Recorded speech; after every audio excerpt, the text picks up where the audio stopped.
Hi, welcome to Chapter 4, the Digital Darkroom. I'm going to break this up into two parts just because it's a little quicker to upload to YouTube and quicker for you to download, and also then it's right around the 10-minute mark. So I don't, that way YouTube is limited to 10 minutes. That way I don't lose anything here at the last second. So first thing I want to talk about is equipment and materials, and the big thing is that most of you have probably figured out a lot of this capture, editing, storage, transmission, output stuff. Otherwise, you wouldn't be this far. Some of the things we really haven't covered that you might want to think about if you haven't already is a memory card reader, and especially if you have a DSLR. And there's two big reasons. One, if you're shooting with a DSLR or like a 10 megapixel camera, and you should have it set at maximum capture so that you're getting the biggest possible file. Your images are big and it takes a while to download. A card reader will download them faster. And so then when you have it plugged into your camera, it's just quicker. The other reason is that you run the ever so slight risk of damaging your camera when you have it plugged into the computer. If there's a power surge and some electricity surge comes from the cable to back to your camera, you run the risk of ruining your camera. You know, likelihood of that happening is slim to none, but there's still the small likelihood. So using a card reader is a nice safety device or way to help keep your camera safe. Obviously, if you have a big power surge, that's going to affect your computer too. So, the other thing is an external hard drive, and like I said, the one word is backups. It's actually two words, but you need to back up your images or your files, and you should be getting into some sort of backup process. Hard drives are going to fail, internal and external, so you need to make sure you have at least two copies of your files somewhere that you can get to. And if you've got a backup system in place, back up often. So an external hard drive is a nice way to do it because you can go from computer to computer, but there are other options too.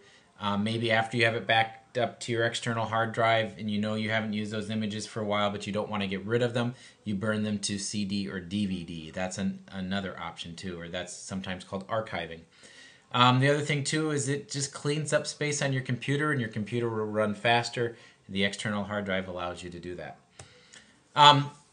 A big thing that people need to kind of get used to that is your pictures are really files. They're not images, not until you print them or share them with someone else on a screen somewhere. But there are files, and these images/files are stored as ones and zeros for each pixel. And the pixel and bit depth are greater when you have more ones and zeros in there, and that gives you more detail, more tones, and it lets you get a bigger print. I've talked about if you have a 4 megapixel camera and you're not really going bigger than, say, a 4x6 or maybe even an 8x10, that 4 megapixel camera is probably more than enough. 6 megapixels, certainly, if you're never going to print bigger than 8x10, you don't really need anything bigger than a 6 megapixel. But cameras are coming cheaper with more and more megapixels, so, and the more information there, the bigger and smoother print you can get. There are two types of files, lossless or lossy. Lossless doesn't lose any information when you save it, but you end up with a big file size. Lossy, you lose information every time you save it, but you have a smaller compressed file. And so then some typical file types you will see are .pds, which stands for Photoshop, and that's a lossless type of file. Every time you make and change to Photoshop, your file gets bigger and bigger. So, it's just something that you have to deal with. If you have a lot of room on your computer, not a big deal. JPEG is a lossy file. Many of your cameras are going to save to a JPEG, and then you open them up in Photoshop, and before you start making changes, you want to save it as a Photoshop file. But every time you save that JPEG file, you open, make a change, and save, you're going to lose some information. So keep that in mind. If you open and close, it's not going to make it. But if you open and make a change and then save it, you're going to lose some information and eventually your image will get pixelated. So keep that in mind. JPEG's a great one to share your files, to send it to a printer, but make sure that it has been edited in some other format and then saved to a JPEG. So TIFF is a lossless compression. Both JPEG and TIFF, like I mentioned, can be edited in Photoshop, but TIFF is lossless. And you can compress it with LYZ. It's not as good as the JPEG though. There's also another file type called Camera Raw, CR2, NEF.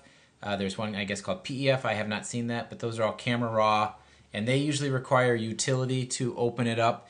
And DNG stands for digital negative, isn't one that you use. This little program or this utility. Bridge is another one that will open up your file, your Camera Raw file, and then you can use it within Photoshop. Digital color and calibration. Digital cameras are great at capturing color. They get rich, nice, saturated color. And they do this through lots of different methods, different ways. It's kind of like what people would have called Kodachrome back in the 60s and 70s. But you get this nice, rich, saturated color, and it's just the way the software works. The cameras capture, we edit in RGB. But everything's printed in CMYK, so that's something important to remember. The other important thing is you can't print all the colors that you see on your screen, and I will show you that with the tutorials. The other thing is if you've never calibrated your monitor, calibrate it. It could be off, you don't know.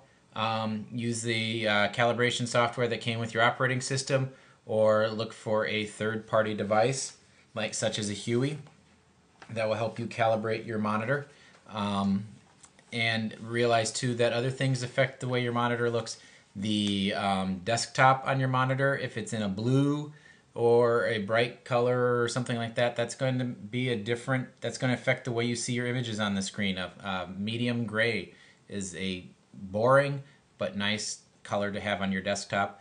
The color and the light in your room can also affect the way you see the color too.